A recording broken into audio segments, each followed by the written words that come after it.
我们在画画的时候啊，如果是画到了人物、人像或者人体，如果想要更好的对地象进行表现，就需要对人体结构有一定的掌握和理解。想要更好的掌握人体呢，单从解剖这一个方面是远远不够的，所以就有了我们的人体结构课，是从形态、解剖以及运动这三个方面全方位的去理解人体结构。接下来我就详细的给大家讲解一下咱们的形体结构课。首先呢，我们将整个人体分为躯干和四肢。咱们先从身体里面最大的部分开始入手，然后躯干呢，咱们又分为三个部分啊，一个部分是头颈胸，再有一个部分是肩胸颈，也可以叫肩胸部，还有一个就是腰腹部，大概分为这三个部分。通过名字咱们可以看得到，这几个部分它不是单独的某一块，而是呢几块组合成的一个部分，根据它的形态啊以及功能啊来划分的这么几个部分。这样去理解一个形体的话，咱们可以很好的避免这个画画它不整体的一个问题。比如说你单独画个头，然后你再单独画个脖子，再单独画个胸腔，它们很容易分开，这样就很容易让咱们的画面显得支离破碎，每一个体块都单摆副歌，不整体。通过咱们按部分去划分人体结构的这个方法，也能更好的让咱们画的每一个结构它能够联系在一起，构成一个整体。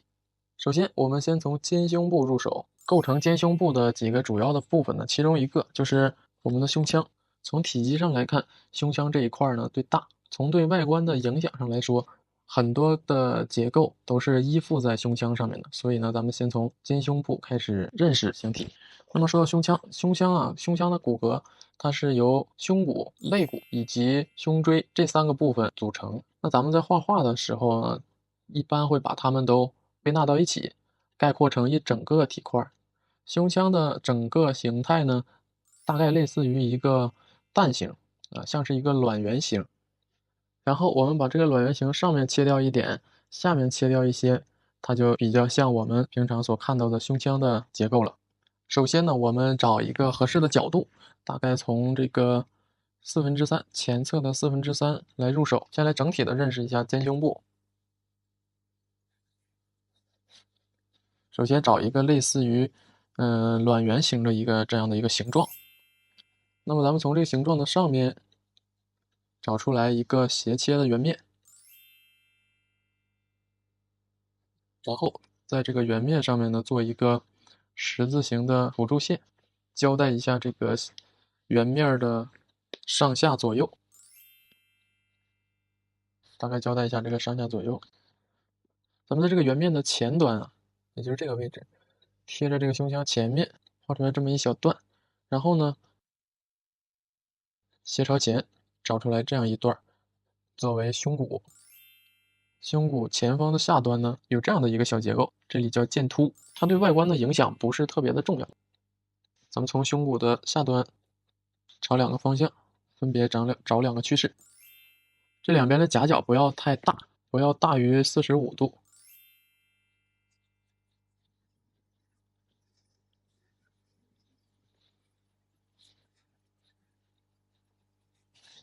这样的话，我们就得了一个比较理想化的一个胸腔的结构。然后我们在胸骨的上端，也就是这个位置，这一侧找一个小圆形，这一侧找一个小圆弧线，它俩是相对的。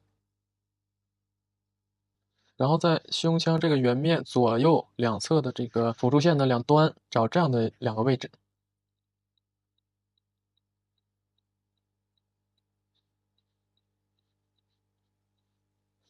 我们做两根锁骨，在锁骨的两端再接出来一块，这块呢是肩峰，肩峰它是从后边肩胛骨上面的肩胛岗延伸过来的，在这个角度下咱们看不到肩胛岗，所以说只画这么一块肩峰就够了。接下来我们从这个圆面接着这个圆面斜朝前接一个稍微窄一点的圆柱，比这个圆面稍微窄一点，在这个圆柱上大概其也做一个前后左右的一个辅助线。我们胸腔这个部分的主要基本结构到这里就搭建出来了。接下来我们要往里面添一些主要的肌肉结构。在肩峰下端，咱们画一个小圆球，贴着这个圆球斜着往外做2条辅助性的线条。现在咱们从颈部这个位置啊，左右两侧分别做2个圆形，然后再把这个圆形斜朝前连接到胸骨上。注意，这个是连接到的胸骨，这个就是我们的胸锁乳突肌。那从胸锁乳突肌的下端贴着胸锁乳突肌，再出来一块，它也是胸锁乳突肌的一个部分。咱们看这个肌肉附着的这个位置啊，附着在锁骨上，所以呢，这是胸锁乳突肌的锁骨端。刚才咱们先画的这一块呢，就是胸锁乳突肌的胸骨端。另一侧同样，在咱们颈部的侧面，胸锁乳突肌就承载了咱们颈部侧面的造型。然后咱们再从这个斜面的后边，左右各一块扁圆形的柱状肌肉，它贴着这个圆柱向下，一直连到肩峰的位置，向前也连到了锁骨上。这一块就是我们的斜方肌。另一侧也是同样。这个时候我们颈部的整个肌肉就已经非常的清晰了，包括它的结构啊，它在空间当中的一种存在方式。在颈部的前端2个胸锁乳突肌之间，这是咱们的喉部。接着往下，咱们在锁骨上找到这个窝，锁骨不有一个往里凹陷的一个位置吗？从这个位置开始，这条线相当于肱骨，咱们把它作为肱骨，连接到肱骨，这里是胸大肌的第一束，也就是锁骨端。胸大肌从这里是附着在肱骨上，到这里是连接到咱们的锁骨上。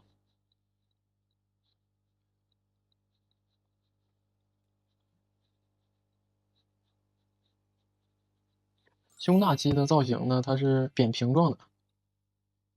在胸大肌附着在肱骨上的这里，它有一个比较奇妙的一个结构，类似于折扇形。咱们将它附着在肱骨的这个位置呢称为外端，然后附着在肋骨胸肋部这一边呢叫内端，它有一个相反的高低关系，在外端低的，在内端高，所以在这个位置形成了这样的一个折扇的结构，也是让胸肌更加有力的一个结构，让它非常有劲。咱们同样是在这个位置去找它的关键点，咱们在这边找到这个窝，咱们这边同样找这个窝，贴这个窝，咱们就可以判断出来这个肌肉从哪儿开始长。那么从这个角度下，咱们看不到附着在肱骨上，因为它是转过去的，大概其这样。然后接下来咱们再找一下肩部，贴着肩峰，这边贴着锁骨，从这个位置和胸大肌有一块空隙，这块空隙呢就是肩窝。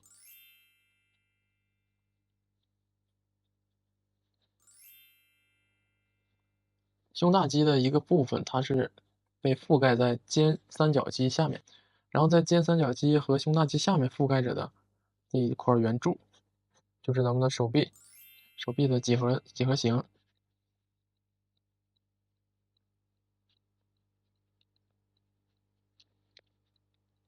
这里呢就是咱们肩胸部的一个主要形态结构。我在这肩胸部里面啊，这个胸锁乳突肌啊，胸锁乳突肌的一个造型特征啊，它是什么样的呢？它类似于一个棒球棒的一个形状，一头粗，一头细，细的这一端它是肌腱，粗的这一端是肌腹。肌腹呢，这里边是肌肉，细的这一端呢，类似于韧带的一个结构。但是呢，这个胸锁乳突肌它并不是两边完全对称的，上端它是附着在乳突上面，下端是附着在胸骨上面，它大概有这样的一个造型趋势。然后从这里伸出来一端，这里是连接在锁骨上，这就是我们的胸锁乳突肌的一个造型特征。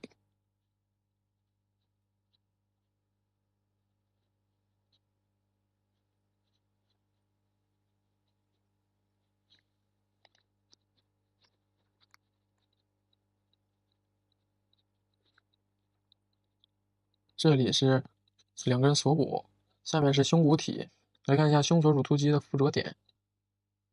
胸锁乳突肌胸骨段，因为它长在胸骨的位置；胸锁乳突肌锁骨段，也就是它长在锁骨上的位置。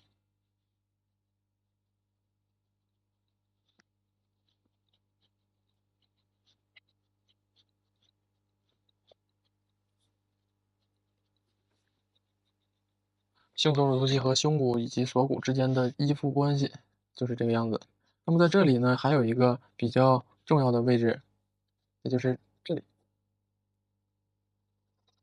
两块胸锁乳突肌之间，确切的说是两个胸锁乳突肌胸骨端之间，有一个倒三角形的窝状面，这个面是向下凹陷的，它可以作为我们的一个标记点。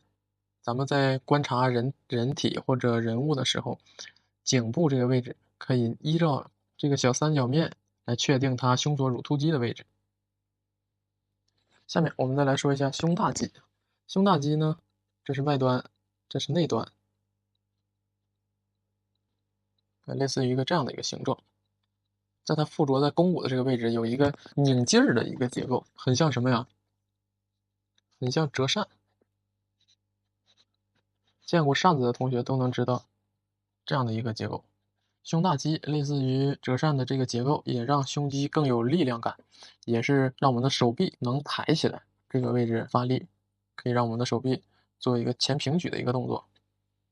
这是我们的一个胸大肌。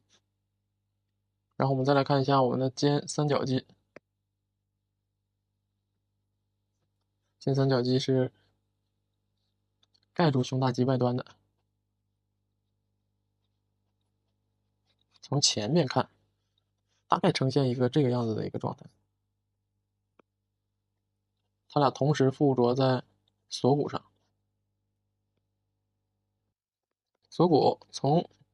俯视的角度看上去，大概像一个弓形，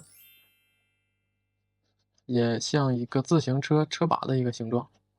它整个的趋势是往后走的，看见它是往后走的，只不过呢，在走的过程当中拐了个弯，窝进去一块，也就是这个位置。我换个颜色表示，这个位置窝进去的这个位置。咱们再回到刚才这张图上来，在胸大肌和肩三角肌之间，这里也有一个窝状的结构，这里呢就是我们的肩窝。咱们在画人体的时候，可以通过肩窝来确定肩头和胸肌的之间的一个位置。肩窝也是咱们的一个重要的位置标记。那我们再回到肩胸部3/4视角的这张图上面来，胸锁乳突肌之间颈窝、肩窝，这都是非常重要的，对于咱们画人体非常重要的一个位置标记。下面我再来画一下这些部分。现在我画成绿色的这个部分，它就是我们的骨骼标记，锁骨和胸骨。因为这个部分呢，在咱们画人体的时候，可以根据咱们观察到的胸骨、锁骨以及颈窝和肩窝，来逐渐的找出来与之相连接的一些肌肉结构，逐渐的把一个形体搭建出来。这样的话，咱们画出来的人体它就会更加的准确，更加的合理。好，以上就是咱们今天所讲的内容。本节课的总结知识点回顾。首先，卵圆形的胸腔，胸腔上端的倾斜圆面，胸腔上的胸骨以及锁骨。接下来就是与胸骨和锁骨相连接的肌肉，上面胸锁乳突肌，后面斜方肌，前面胸大肌以及侧面肩三角肌。还有非常重要的位置标记，可以帮助我们从人体上找到它的结构，颈窝以及肩窝，骨骼标记，胸骨和锁骨，还有肩峰。好，以上就是咱们本节课的主要内容。如果想要掌握好这一块的内容呢，我们就要做好笔记，勤加练习。好了，今天的内容就到这里了，下节课见。